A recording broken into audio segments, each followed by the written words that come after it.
agama di negeri. Oke, sebelum memulai pembelajaran, mari kita menyanyikan lagu wajib nasional terlebih dahulu. Saya persilakan kepada anak-anakku untuk berdiri.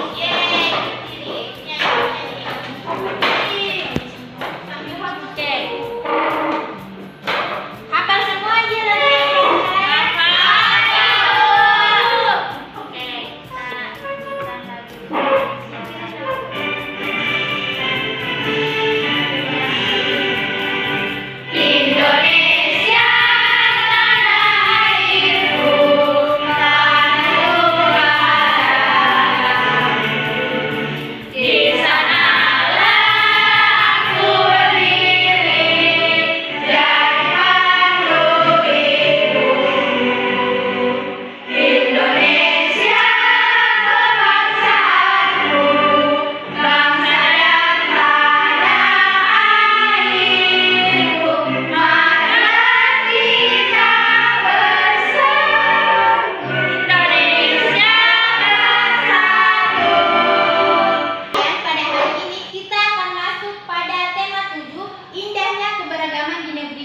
Subtema 1 yaitu keberagaman suku bangsa dan agama di negeriku. Oke, kita masuk pada materi pertama, yaitu yang akan kita pelajari adalah wujud benda, faktor terjadinya perubahan wujud benda, macam-macam perubahan wujud benda, dan yang terakhir adalah kuis. Nah, di sini kita akan mengerjakan sebuah LKPD. Ini bagaimana peserta didik mampu mengetahui bagaimana bentuk benda cair berubah menjadi padat, bagaimana bentuk padat benda padat berubah menjadi gas, dan begitu pun sebaliknya, padat ke gas dan gas ke cair. Sebelum masuk ke materi, Ibu mau bertanya terlebih dahulu. Adakah anak-anakku di sini yang pernah membeli es krim? Atau pernah melihat ibunya di rumah yang sedang memasak air? Oke, dari kedua contoh tersebut perubahan apa yang terjadi? Pertama pada es krim dan kedua pada air yang mendidih. Siapa yang bisa? Oke, Musfirat. Jadi Bu, yang perubahan es krim itu perubahan dari padat ke cair, terus yang proses mendidihnya itu dari cair ke uap, Bu. Oke, bagus sekali, tepuk tangan teman-teman. Ada yang lain, contoh yang lain selain es krim dan memasak air? Coba. Saya Bu, Ya, Syakira. mentega. Kenapa? Ada apa dengan mentega? Masak cair. Oke, tepuk tangan untuk Syakira. Oke, anak-anakku, adapun tujuan pembelajaran kita hari ini, bagaimana peserta didik mampu mengetahui bagaimana bentuk benda cair berubah menjadi padat, bagaimana bentuk padat benda padat berubah menjadi gas, dan begitu pun sebaliknya, padat ke gas dan gas ke cair. Oke, kita lihat faktor yang mempengaruhi perubahan wujud sifat benda. Pemanasan, pendinginan, pembusukan, pencampuran, dan pembakaran. Kita lihat di sini perubahan wujud benda. Padat menyublim menjadi gas, gas mengkristal menjadi padat. Kemudian padat, benda padat mencair berubah menjadi benda cair. Selanjutnya benda cair membeku berubah menjadi benda Padat. Oke, selanjutnya gas, gas mengepul berubah menjadi Cair. cair menguap menjadi Gas. Kita lihat contohnya. Kita lihat contoh pertama, menyublim, perubahan wujud benda dari padat menjadi Gas. Oke, contohnya kapur barus. Nah, anak-anakku, kapur barus seringkali kita gunakan di mana? Kamar mandi. Oke, di kamar mandi. Kita menyimpannya atau di sekitaran kamar kita untuk menghindari serangga misalnya. Nah, ya kecoa.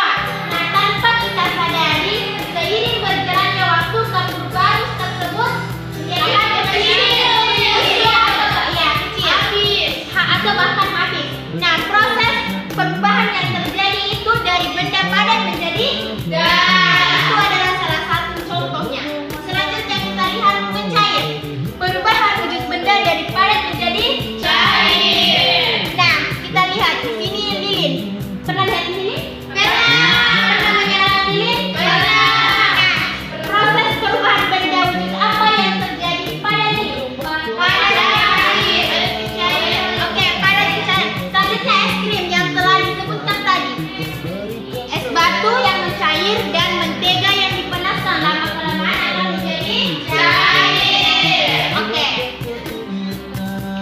Nanti kalau kerja perpindahan selanjutnya mengembun, perubahan wujud benda dari gas menjadi cair. Nah, kita lihat saat menyimpan es batu di gelas apa yang terjadi? Ada selanjutnya pada pagi hari, salihkah anak-anakku memperhatikan di saat pagi hari ada embun di atas dedaunan?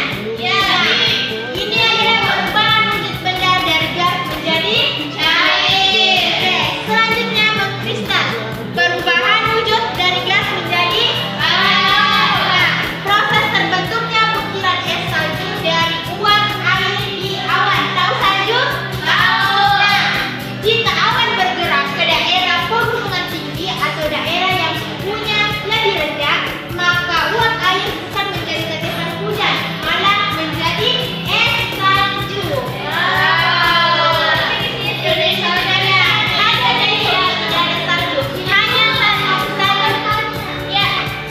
Salju kawean yang dianu.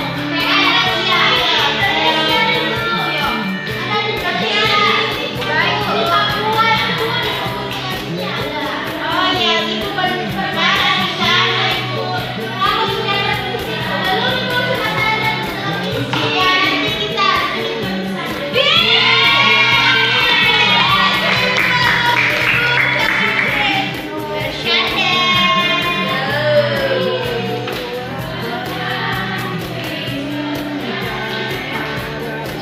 yang membeku, perubahan wujud benda dari cair menjadi padat. Oke, tadi kita pelajari terkait lilin yang berubah menjadi cair, dari padat menjadi cair. Nah, ini cair yang menjadi padat. Pernah menyalakan lilin? Pernah. Dan melihat tetesan yang turun dari atas itu berubah menjadi apa? Padat. Itu menjadi padat, dan cair yang menetes berubah menjadi padat. Selanjutnya pembuatan agar-agar. Pernah melihat ibunya memasak agar-agar? Pernah. Oke, nah di situ keadaan agar-agar masih dalam mencair. Kemudian kita tuangkan dalam loyang dan berubah menjadi padat setelah 1 sampai 2 jam. Itu adalah proses perubahan wujud dari cair menjadi padat. Oke, jadi karena jumlahnya ada 10, ibu akan membagi 2 kelompok. Jadi satu kelompok terdiri dari 5 orang. Mungkin ibu bisa menyesuaikan ke sini dan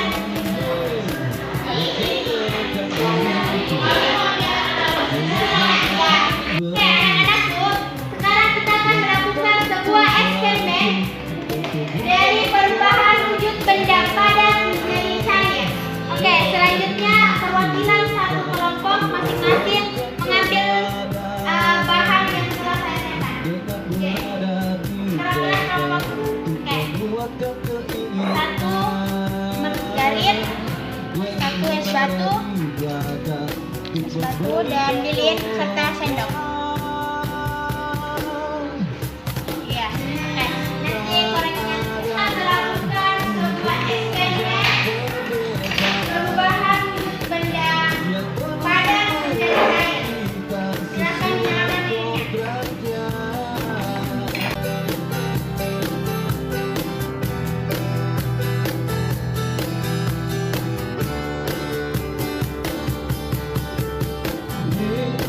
Rekan-rekan guruku, kita layaknya petani yang menyemai dan merawat benih hingga panen nanti. Rekan-rekan guruku, murid bagaikan benih yang kita tuntut laku dan tumbuh kembang kodratnya. Perubahan wujud benda yang dihasilkan oleh lilin yang telah saya jelaskan tadi seperti apa? Padat menjadi cair. Contohnya dari cair dan jadi padat. Lilinnya dibakar, dan padat menjadi cair. Setelah lilin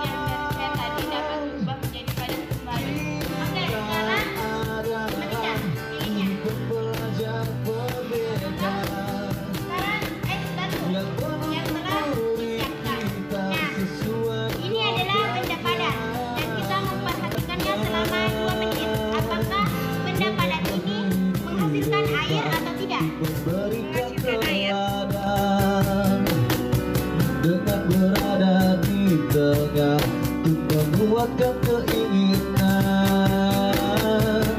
Jangan berada di belakang untuk memberikan dorongan.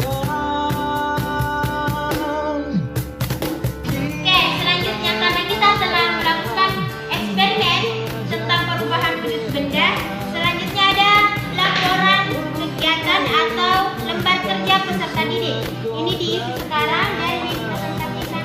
Saya kasih waktu 10 menit. Guru pembelajar merdeka yang menuntut murid kita sesuai kodratnya. Guru pembelajar merdeka. Kita telah membahas dan mempelajari terkait perubahan wujud benda, mulai dari padat ke cair, cair ke padat, dan seterusnya. Nah, sekarang saya mau bertanya, apakah anak-anak sudah paham? Paham. Sudah tahu membedakan yang mana benda cair? Sudah. Oke.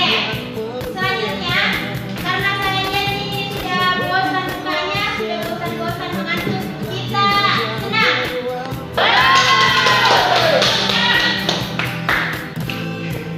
Oke, saya persilakan untuk berdiri semua.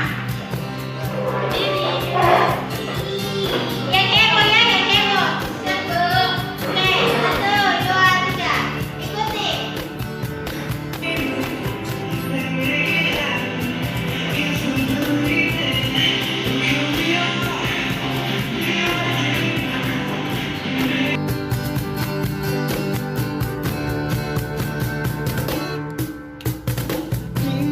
Kita adalah guru pembelajar merdeka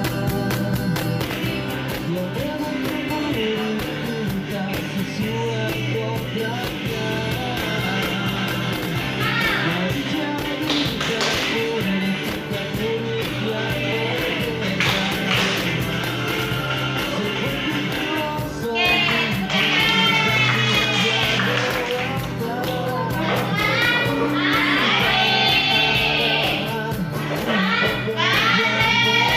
Tadi kita telah mempelajari terkait perubahan wujud benda.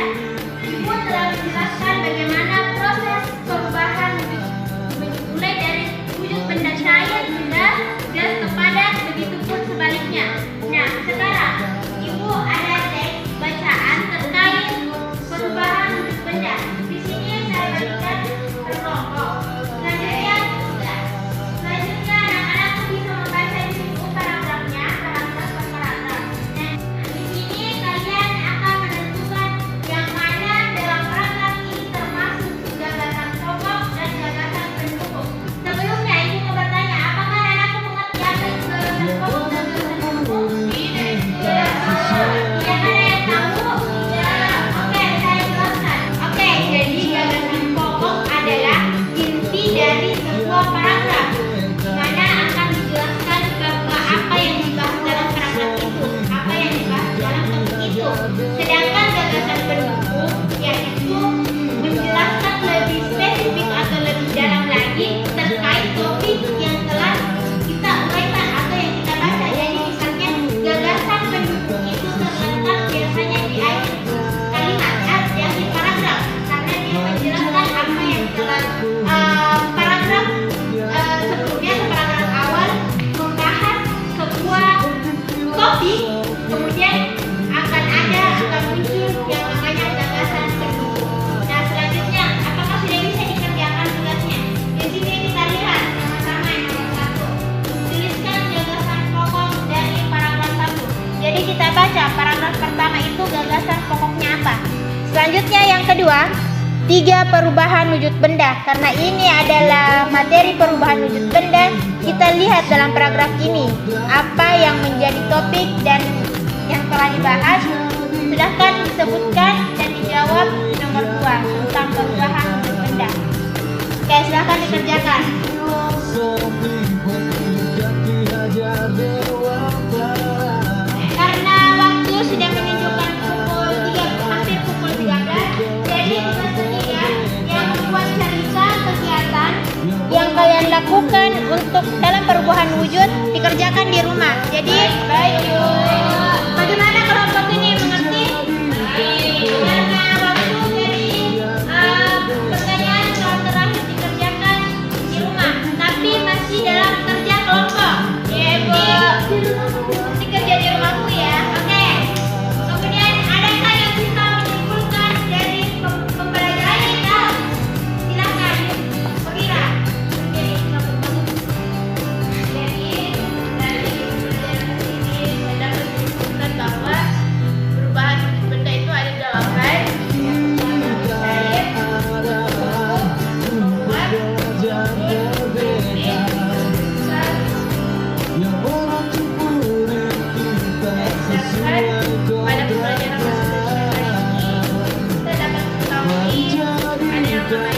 Murid kita Gagasan murid bubur dan yang gagasan bubur. berbeda.